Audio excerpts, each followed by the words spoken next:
Does this photo from the recent SCO summit mark the revival of the Russia-India-China triangle, the RIC triangle against US and the West? आइए RIC के बारे में कुछ important facts को देखते हैं. So Russia, India, China together covers over 19% of the total global landmass. दुनिया की 38% population यहाँ पर रहती है and they contribute 33% of the global GDP. तीनों ही countries BRICS, G20 and SCO जैसे important groups के member हैं and इसी के साथ साथ में all of these are nuclear powers. Russia and China are permanent members of the United Nations Security Council. These countries basically oppose unilateralism and promote multilateral or multipolar global governance order.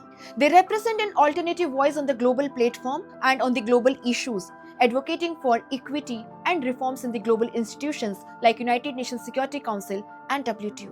These countries together can contribute to the Eurasian connectivity and integration, complementing projects like the International North-South Transport Corridor and also the Eurasian Economic Union. So, RIC Group India के लिए challenges भी present करता है और इसी के साथ-साथ में opportunities भी.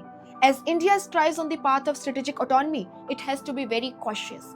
It should avoid being locked up in any group pro-West or anti-West. आपके इन recent developments में क्या राय है? Do let me know in the comment section and subscribe to Sleepy Classes for more.